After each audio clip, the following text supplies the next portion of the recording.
actually. I've gone Warner, Kawaja, Bancroft as the wicket keeper, but I thought I liked him at 3.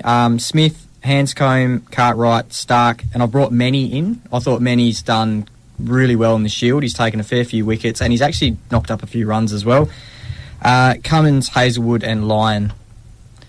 And so, Neville was my keeper. I forgot that. I skipped over that. Oh, yeah, that's all right. All right, Bruce. Okay, so yeah. So Brucey's got his 11. He's almost there. Look, I don't believe you can put Bancroft in the team as a keeper, just purely because I don't think... Yeah, I've put Neville in as my keeper, so I've gone Bancroft, Warner, Smith, Kawaja, Hanscombe. It's a toss-up at 6 for Stoinis or Cartwright. I don't think Cartwright's done a hell of a lot wrong, so he deserves a crack. He averages 50 odd, but I just think the double pair, the pair against the New South Wales bowlers, did his chances of. There's a few other players from New South Wales who have done that as well, who get a Guernsey week in, week out. But anyway, so yeah, and that's the only one. It's Cartwright or Stoinis. I feel if they're going to play Bancroft, they won't play him as a wicket keeper. They'll keep Neville. I think that'll be the other one they'll change. They'll put Neville in as the keeper. Play the best keeper you got. Yeah, no, I think that's and he's fair the best keeper we've got. But your Bancroft, I think, down the track. If Bancroft could bowl, well, Bancroft a good option down the track, I think, as a keeper, but not right now. Not in get 2 first-class games as a keeper. I don't think you can pick him as a keeper, but so that's where I'm thinking they're not going to put him at 6. It's just. Unless they're going to play him at 6 as an outright batsman and going to say to you that... I have no idea, to be honest. They're going to be...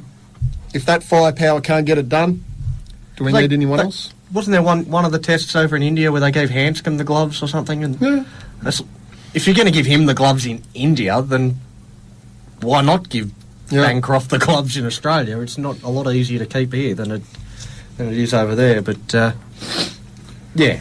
Stoinis is the interesting one. What's he? I'm just actually trying to get his first-class average up on my phone's playing up. Unfortunately, yeah. I think his first-class average is about 11. And he's got a few other issues going on right now as well, so he's... But, Coulter Nile is another one, can hold a bat and can bowl. So, just getting injured at the wrong time. You just can't believe this. What's happening? Well, and at the wrong time, all the time. All the time. This is... So it was very disappointing. He was, I reckon he was definitely a shoe-in. If you want to get into us with your starting 11, now pretty much we wrote the rules were that they had to be eligible to play. So you can't pick people who are injured. You can't pick Coulter Nile. You can't have Donald Bradman in your team. Yeah. Oh, damn it. So that was my 12th man.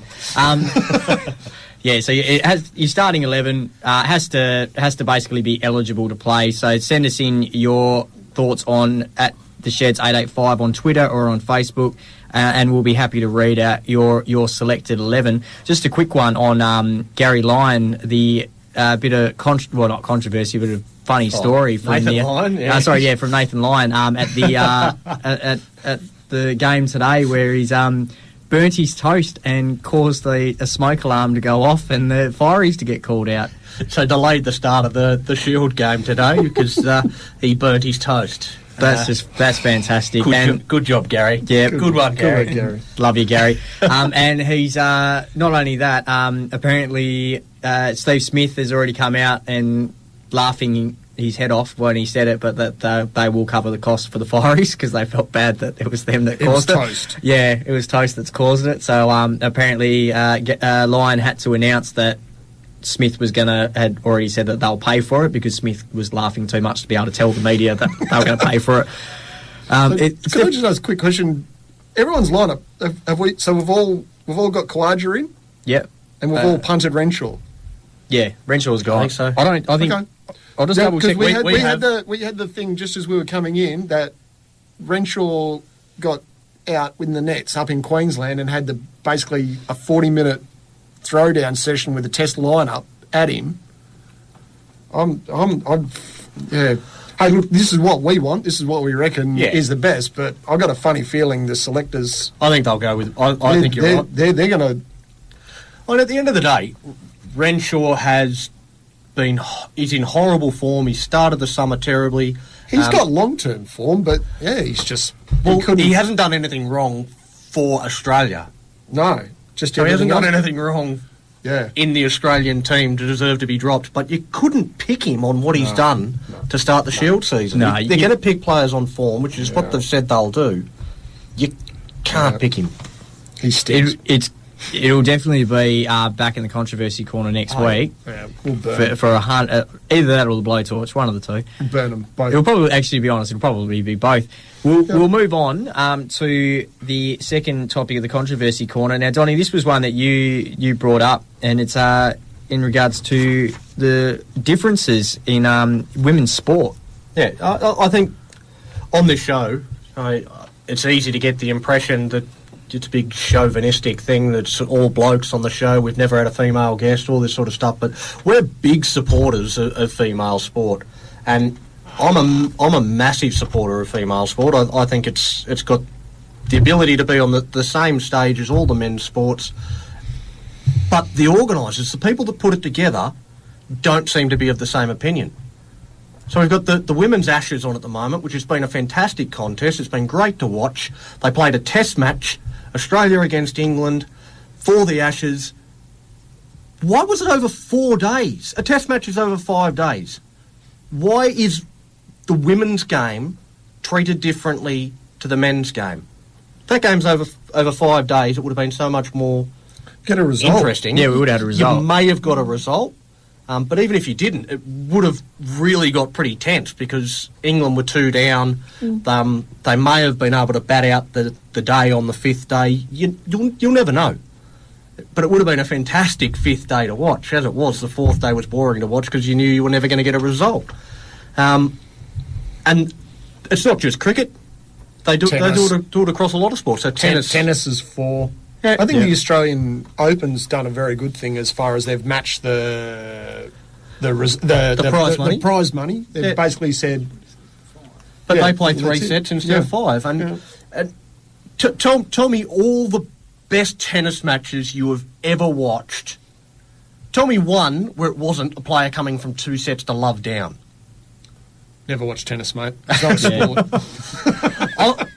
I love tennis, and there is nothing better than those matches with Leighton Hewitt's 2 sets to love down. Yeah.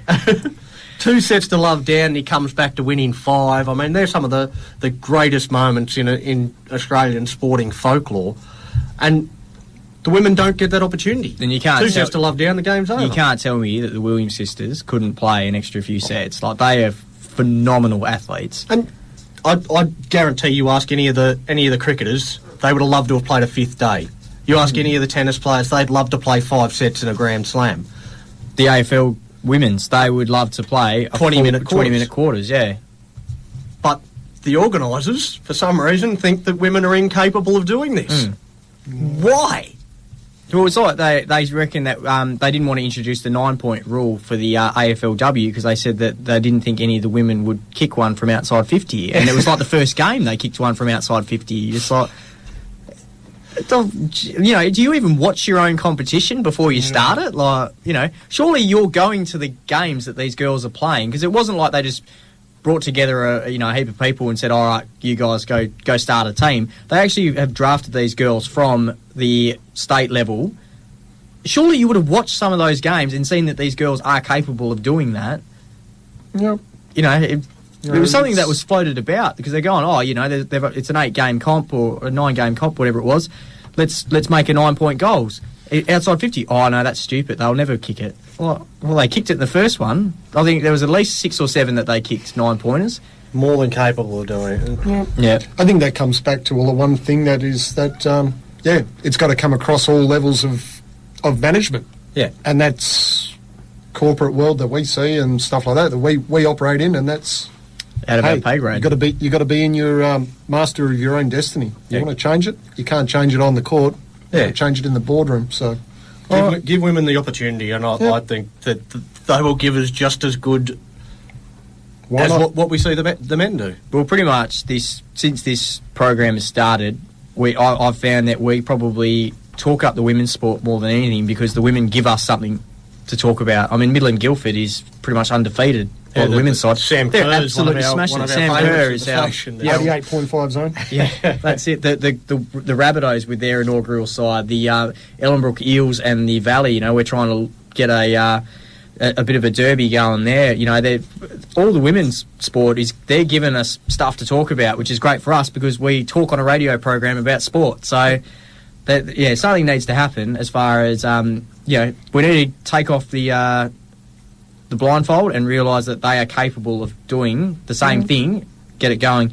We'll be back. We're going to go to a song. Brucey, we're going to let you introduce this one because there's a bit of a story behind our music selections for tonight. Yeah, we'd just like to do a little bit of a sad passing of Faith No More's original lead singer from their first 2 albums, Chuck Mosley. He passed away last week, sadly, and we're going to have a bit of Faith No More, people. So unfortunately, we couldn't find. Unfortunately, I can't find my CDs, so it is going to be Faith No More. He's not singing on these tracks, but next week we'll play a Chuck Mosley track from the first album. No worries. And after we come back from the song, we are going to be joined by Sean Oleksenko, the assassin himself. The assassin. He's delivered all of us a barb except for Donnie. For some reason, he's gotten let off loose. It's all right. And we're coming. Yeah. As soon as he gets to know him, it's coming. Yeah.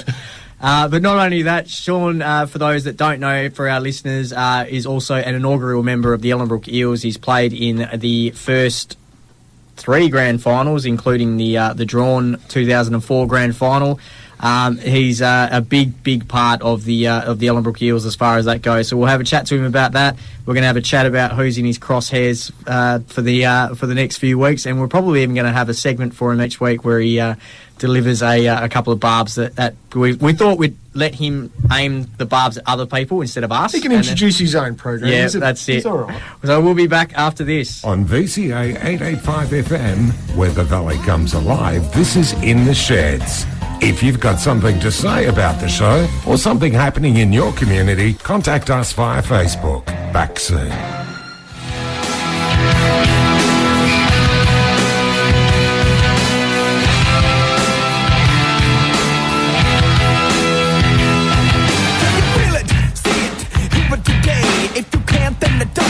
Anyway, you will never understand it cause it happens too fast. And it feels so good, it's like walking the glass.